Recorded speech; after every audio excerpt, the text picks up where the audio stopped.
Hello, मेरा नाम है सार्थक अग्रवाल। इस साल की यूपीएससी सिविल सर्विसेज एग्जामिनेशन में मेरी ऑल इंडिया रैंक 17 आई।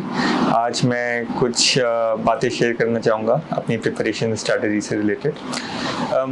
सबसे पहले तो जो कैंडिडेट्स पूछते हैं वो पूछते हैं कि आपकी ड्यूरेशन क्या थी, कितना टाइम आपने पढ़ाई करी इस एग्ज़ाम के लिए। मेरे लिए वो करीबन 6 से 7 महीने 8 महीने की तैयारी थी, जिसमें मैं लगातार यूपीएससी सिविल सर्विसेज की तैयारी कर रहा था। इसमें वैसे तो प्रीलिम्स, मेंस, इंटरव्यू सब सेपरेट स्टेजेस हैं और सेपरेट कुछ चीज़ें हैं जो हर में आपको यूनिक चाहिए होती हैं, पर उसके अलावा जो आपका कंटेंट है, जो आपका मटेरियल है, जो आपका कंसेप्चुअल अंडरस्टैंडिंग है, वो आपकी एक बार बन जाए तो वो आपको सारी स्टेजेस में फ़ायदेमंद रहती है।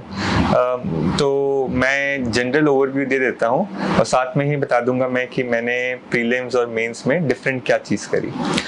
जहाँ तक ओवरव्यू की बात है, उसमें आपकी जो स्टैंडर्ड बुक लिस्ट हैं, जो सभी कैंडिडेट्स बताते हैं, सभी जगह उनकी बात होती है, उसको भी मैंने देखा। बट मैंने रियलाइज़ करा कि मेरे लिए जो पर्टिकुलरली ज़्यादा हेल्पफुल होगा वो होगा कि मैं वाइड से वाइड अपना पर्सपेक्टिव रखूँ, काफ़ी सारी रिसोर्सेज यूज़ करूँ, ऑनलाइन रिसोर्सेज, ऑफलाइन रिसोर्सेज, और मेरा फोकस ये रहे कि मैं समझूं कि वो चीज़ क्या कह रहा है, वो कंटेंट क्या है, वो सब्जेक्ट क्या है। तो मैंने कोई भी अपने आप पर रिस्ट्रिक्शन नहीं डाली कि यही अखबार पढ़ो, यही मैगजीन पढ़ो या फिर यही बुक्स पढ़ो।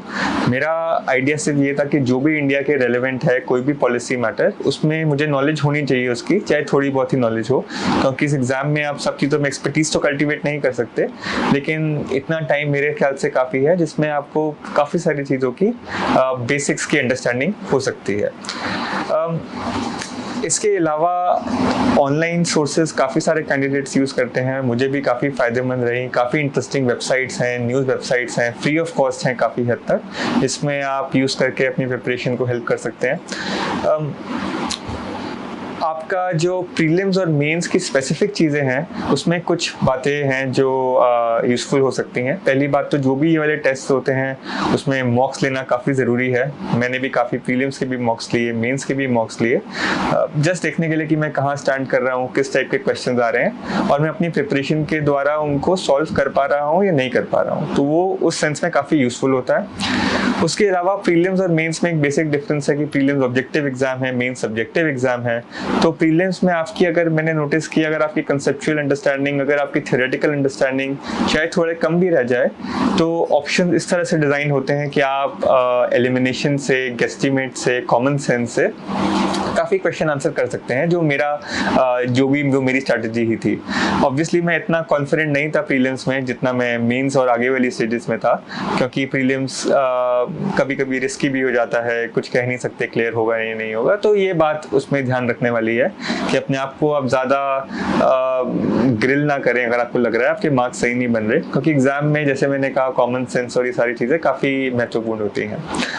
जहाँ तक मेंस का सवाल है, मेंस के अंदर आपकी स्ट्रैटेजी का थोड़ा सा मेरे लिए आसान लगा, क्योंकि आप जब लिखते हैं सब्जेक्टिवली और आपकी अगर राइटिंग ठीक ठाक है तो उसमें इन्वेस्ट करिए अगर आप कर सकते हैं अपनी राइटिंग अच्छी रखने में, ताकि आप सक्सेंटली बात को कह पाएँ जो आप कहना चाहते हैं। तो उसमें बिकॉज आपके पास इतनी नॉलेज होती है, इतनी सारी चीज़ें होती हैं कहने को, तो उसमें मुझे लगता है काफ़ी हद तक आप अच्छे से परफॉर्म कर सकते हैं। तो उसमें चैलेंज यही है कि आप अपनी नॉलेज इतनी बढ़ाएं कि आपको काफ़ी चीज़ों के बारे में पता हो और आपकी राइटिंग एक्सपोजिशन में इतनी स्ट्रेंथ हो कि आप उन चीज़ों को पर्सुएसिवली आगे लिख पाएँ।